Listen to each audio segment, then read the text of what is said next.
Major Dhyanchand एक ऐसे खिलाड़ी थे जिन्होंने भारत को लगातार 3 बार ओलंपिक गोल्ड मेडल जितवाया था। उनका जन्मदिन यानी 29 अगस्त देश में नेशनल स्पोर्ट्स डे के रूप में मनाया जाता है। इसी दिन खेलों में अच्छा प्रदर्शन करने वाले खिलाड़ियों को अर्जुन पुरस्कार और कोचिज को द्रोणाचार्य पुरस्कार दिए जाते हैं। अंतर्राष्ट्रीय मैचेस में 400 और अपने पूरे करियर में 1000 गोल करने वाले ध्यानचंद को लोग हॉकी का जादूगर भी कहते थे। कहते हैं कि बॉल उनकी हॉकी स्टिक के साथ इस तरह से चिपकी रहती थी कि लोगों को शक होता था कि कहीं उनकी हॉकी स्टिक में मैग्नेट या गोंद तो नहीं लगी।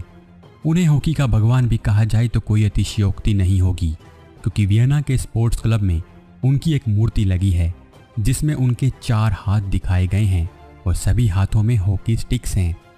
ध्यानचंद को हॉकी का जादूगर कहा जाता था, लेकिन ये प्रतिभा उनमें जन्मजात नहीं थी, बल्कि कड़ी मेहनत, लगन, संघर्ष और संकल्प के दम पर उन्होंने ये मुकाम हासिल किया था। ध्यानचंद के पिता समेश्वर सिंह आर्मी में सूबेदार थे और आर्मी में होने के कारण उनका ट्रांसफ़र होता रहता था। बार बार होने वाले ट्रांसफ़र की वजह से ध्यानचंद की पढ़ाई बहुत डिस्टर्ब होने लगी थी, जिस कारण ध्यानचंद ने 6ठी क्लास में ही पढ़ाई छोड़ दी। पर 1922 में 16-17 साल की उम्र में ही उन्होंने एक सैनिक के रूप में आर्मी ज्वाइन कर ली। आर्मी ज्वाइन करने से पहले उन्हें ना तो हॉकी खेलना आता था और ना ही हॉकी के खेल में उनकी कोई खास रुचि थी। आर्मी में जब उन्होंने दूसरे लोगों को हॉकी खेलते हुए देखा तो उनमें भी हॉकी खेलने की इच्छा जगी।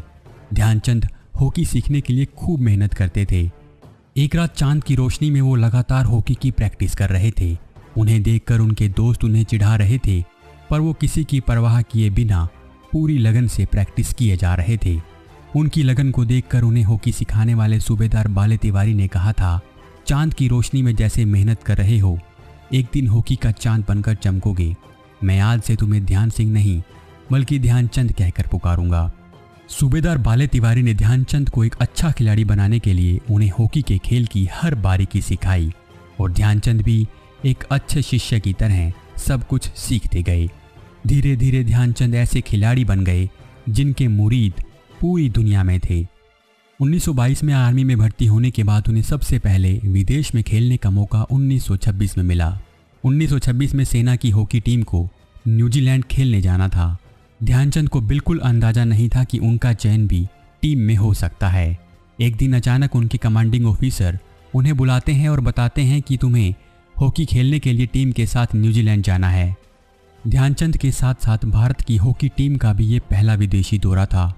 न्यूजीलैंड में खेले गए 21 मैचेस में से 18 मैचेस में भारत की टीम ने जीत हासिल की और अपने पहले विदेशी दौरे में ही सबको चौंका दिया।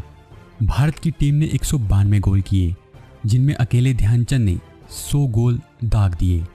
न्यूजीलैंड से लौटने के बाद उन्हें लांस नायक के पद पर प्रमोट कर दिया गया। इस दौरे में भारत की टीम सिर्फ एक मैच हारी थी और जब कर्नल जॉर्ज ने ध्यानचंद से पूछा कि उनकी टीम एक मैच क्यों हार गई, तो उनका जवाब बड़ा चौंकाने वाला था। ध्यानचंद ने जवाब दिया कि उनकी टीम एक मैच इसलिए हार गई क्योंकि उन्हें लगा कि उनके पीछे बाकी 10 खिलाड़ी भी हैं। इसके बाद उन्होंने 1928 के ओलंपिक्स में भी भारतीय टीम को हॉकी में गोल्ड दिलवाया। ये वो समय था जब भारत की हॉकी टीम का पूरी दुनिया में कोई सानी नहीं था। इस ओलंपिक में भारत की टीम ने Dutch, German, Belgium, Denmark, Switzerland और फाइनल में नीदरलैंड को 3-0 से हराकर गोल्ड मेडल जीता था। ध्यानचंद ने 5 मैचों में 14 गोल करके अपनी अलग पहचान बना ली थी और फाइनल के तीनों गोल भी ध्यानचंद के ही नाम थे। इस जीत के बाद जब भारत की टीम वापस लौटी तो उनके स्वागत में पूरा देश उमड़ पड़ा। बम्बई के डॉकयार्ड पर मालवाहक जहाज़ों की आवाजाही को 24 घंटे के लिए रोक दिया गया था। अखबारों में उनकी हॉकी स्टिक को जादू की छड़ी और उन्हें हॉकी का जादूगर कहा जाने लगा था। इसके बाद 1932 के लॉस एंजल्स ओलंपिक्स में ध्यानचंद को सीधे चुन लिया गया, जबकि उनके भाई रूप सिंह और दूसरे साथी खिलाड़ी इंटर प्रोविजनल टूर्नामेंट खेलकर ओलंपिक्स में अपना स्थान सिक्योर कर पाए थे। इस ओलंपिक्स में भी भारत ने जीत हासिल की। फाइनल मैच में अमेरिका को 24-1 से हराकर भारत ने एक बार फिर गोल्ड अपने नाम कर लिया। 1932 के ओलंपिक्स में जीत के बाद भारत की टीम एक इंटरनेशनल टूर पर भी गई थी, जिसमें भारत के खिलाड़ियों ने अमेरिका, इंग्लैंड और दूसरे देशों में बहुत से मैचेस खेले। ये टूर इतना शानदार था कि खेले गए 37 मैचों में भारत ने 34 में जीत हासिल की और कुल 338 गोल किए। इन 338 गोल्स में ध्यानचंद के नाम 133 गोल्स थे।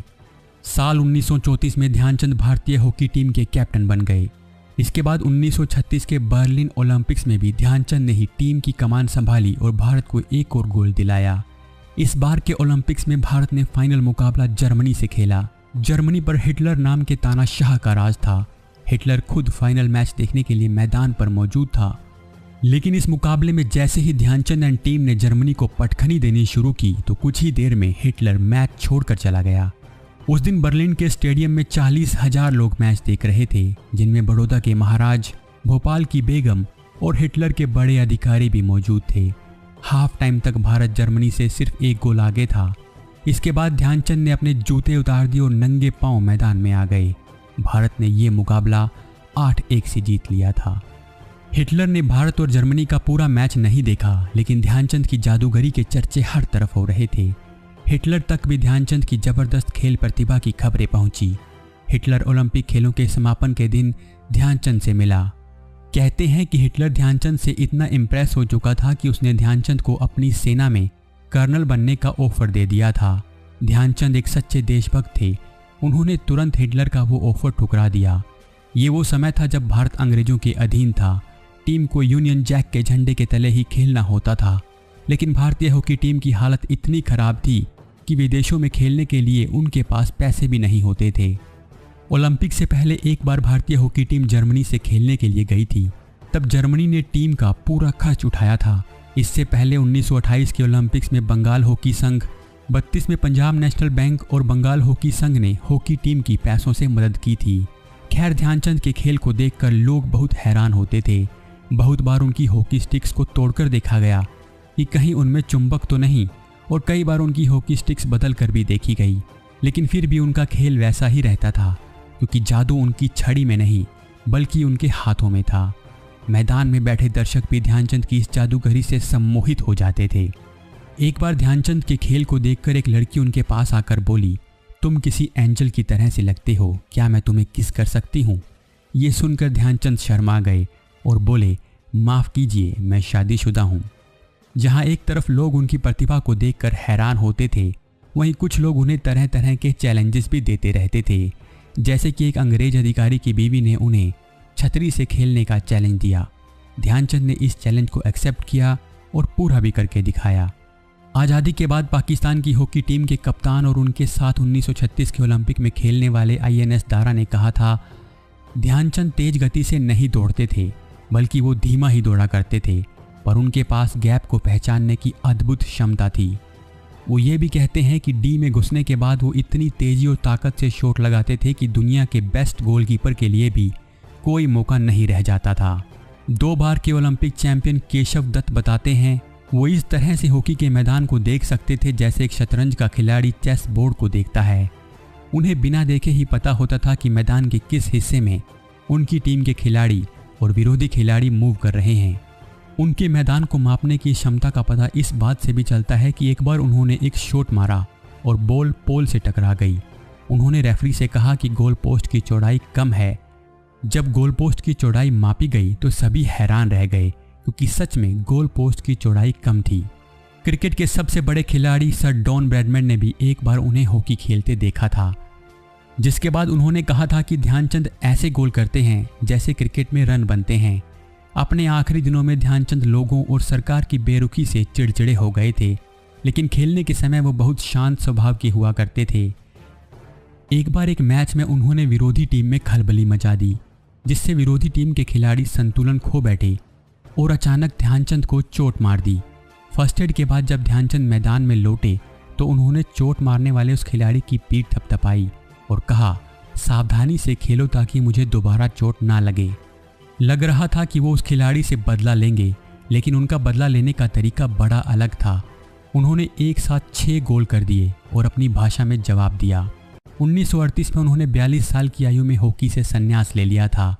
1956 में उन्हें पद्म भूषण पुरस्कार देकर सम्मानित किया गया। 1956 में 51 वर्ष की आयु में ध्यानचंद सेना से मेजर के पद पर पहुंचकर रिटायर्ड हुए। भारत सरकार ने उनके नाम से एक डाक टिकट भी जारी की थी। हालांकि ध्यानचंद अपने आखिरी दिनों में हॉकी फेडरेशन के रवैये से खुश नहीं थे।